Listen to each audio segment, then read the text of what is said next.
My name is Mike Seltzer, and I'm the head strength conditioning coach at Bates College, and I'm here with Figure It Out Baseball. And in this video, I wanted to introduce the concepts that overlay all strength conditioning programs, and in subsequent videos, I'm going to put together some shoulder health videos and some hip health videos that will help all of you reach your athletic potential.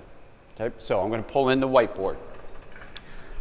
And I think it's just really important for all of us to be on the same page and have an understanding of the basic concepts that overlay and are at the root of all high-quality strength conditioning programs.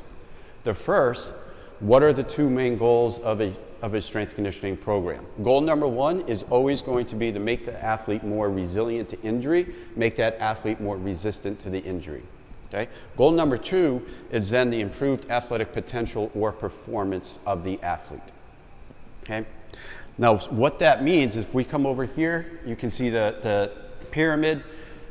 You can Google this and you can find this. There'll be a lot of different versions, but essentially, you're going to have movement quality on the base of the pyramid, which means we need to spend a large amount of time making sure that the athletes understand how to move, what that looks like, what that feels like, and how it relates to their overall skill acquisition, performance on the field, so on and so forth. Okay?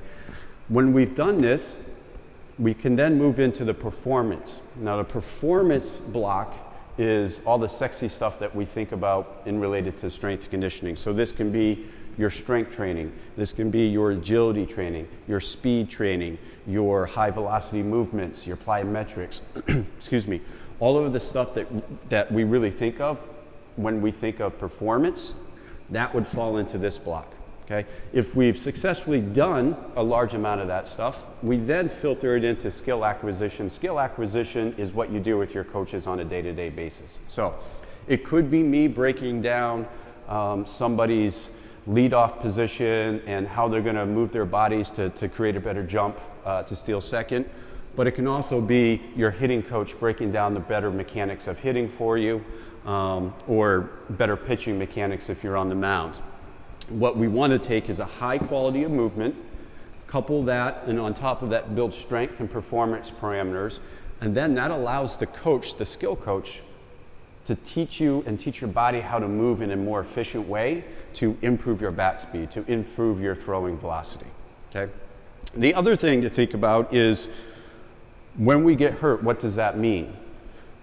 So all of our structures that we access through strength conditioning, so the muscles, the ligaments, the tendons, the bones, all of that type of stuff, it has a certain ability to handle a force. It has a capacity to bear a load. Okay? And if that load exceeds the capacity, 10 out of 10 times the resulting factor is an injury. The tissue is going to yield. Okay?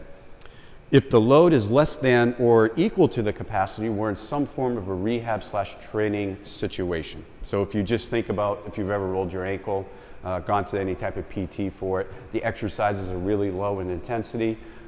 They're not ramped up because the capacity isn't there. So we start low and we always try and build up that capacity. Okay? The ultimate goal is that the capacity always super exceeds the load. You're into performance, high level performance. You're into building that resiliency, that injury resistance that relates to goal number one. Okay? And this little three-part here is directly from Dr. Andrea Spina, who's the founder of the functional range system. So I need to give him full credit when I use those equations. It's been a game changer in the way that I dress and speak with my athletes, so I wanted to put that in there and give him credit for that. So in these videos that I'm going to do ongoing for the shoulder health, which is what I'll start with next, we're going to talk about how the shoulder moves. We're going to talk about the quality of movement of the shoulder, and then I'm going to show you some exercises that I put in for our athletes as to how do we improve the health and the function of the shoulder so that we create that capacity is always greater than the load. We create this situation up here where we make the athlete more resistant to injury. And then with that, the benefit of that, or just what happens naturally, is we get the improved athletic potential or performance. Okay? Thank you again. Mike Seltzer, head strength conditioning coach at Bates College, and we're here with Figure It Out Baseball.